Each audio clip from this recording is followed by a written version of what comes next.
Welcome everyone to the What Happens When channel, where everyday questions are answered. Before we get into it, why don't you hit the subscribe, like, and smash the notification bell? Okay, let's do this. Water, the essence of life itself. We're constantly reminded to stay hydrated, drink 8 glasses a day, and keep our water bottles close. But what happens when we take this vital advice too far? Today, we're diving deep into the surprising science of overhydration, a condition that proves even something as fundamental as water can become dangerous when consumed in excess. You might be wondering how drinking too much water could possibly be harmful. After all, our bodies are roughly 60% water, and we're told repeatedly about the importance of staying hydrated. Yet, there's a delicate balance our bodies maintain, and disrupting it can have serious consequences. This balance involves something called osmotic regulation, the careful management of water and dissolved substances, particularly sodium, in our bloodstream. When we drink excessive amounts of water in a short period, we're essentially flooding our system.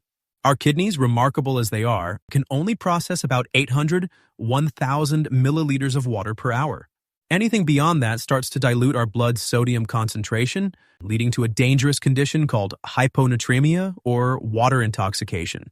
Think of it like diluting a perfectly balanced soup. Add too much water, and suddenly the careful blend of flavors becomes bland and ineffective. The human body is incredibly adaptive, but even it has limits. When sodium levels drop too low, our cells, particularly brain cells, begin to swell as water rushes in to balance the concentration difference. This cellular swelling can lead to a cascade of increasingly severe symptoms. It might start with seemingly mild issues, headaches, nausea, and confusion. But as the condition progresses, more serious symptoms can develop: seizures, brain damage, and in extreme cases, death. Athletes, particularly endurance runners, have learned this lesson the hard way. There have been numerous cases where well-meaning athletes, trying to stay ahead of dehydration during long events, have consumed too much water too quickly. Their bodies, already stressed from extreme exercise, couldn't maintain the crucial balance, leading to tragic outcomes. This is why modern marathons now carefully position water stations and educate runners about proper hydration strategies. The science behind this phenomenon reveals fascinating aspects of our body's adaptation mechanisms. Our cells must rapidly adjust to changing conditions, much like a building's foundation adjusting to shifting ground. When sodium levels drop too quickly, cells don't have time to adapt properly. They swell with excess water, causing pressure to build up, particularly in the confined space of our skull where our brain resides.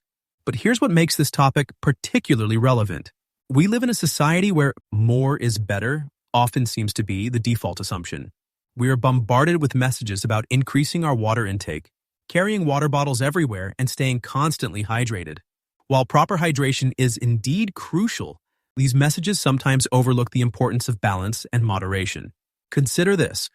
Our bodies have evolved sophisticated mechanisms to tell us when we need water. Thirst is a remarkably accurate indicator of our hydration needs. When we override these natural signals, forcing ourselves to drink beyond what our body requires, we're not doing ourselves any favors. It's a classic example of how short-term thinking, more water must be better, can conflict with long-term health and sustainability. The key to proper hydration lies in working cooperatively with our body's natural systems rather than competing against them. Listen to your thirst signals. Consider your activity level, climate, and personal health conditions. Athletes and people working in hot conditions naturally need more water than someone sitting in an air-conditioned office. There's no one-size-fits-all approach to hydration. Moreover, it's not just about how much water you drink, but also about maintaining proper electrolyte balance. This is why sports drinks exist. They're designed to replace both water and essential minerals lost through sweating. However, for most people engaging in moderate activity, plain water and a balanced diet provide all the hydration and electrolytes needed. The human body's relationship with water exemplifies a broader principle about health and wellness. Balance is everything. Just as a plant can die from both underwatering and overwatering, our bodies function best when we provide what they need. No more, no less.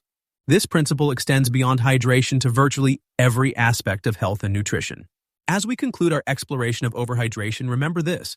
Your body is an incredibly sophisticated system that has evolved over millions of years to maintain proper balance. Trust in these natural mechanisms. Stay hydrated, yes, but do so mindfully and in response to your body's signals. Yes, the goal isn't to drink as much water as possible, but to provide your body with what it needs to function optimally. In this case, as in many aspects of health, moderation truly is key to long-term sustainability and well-being. Got any comments or thoughts about this video? Hit us up with some comments below. Thanks for watching.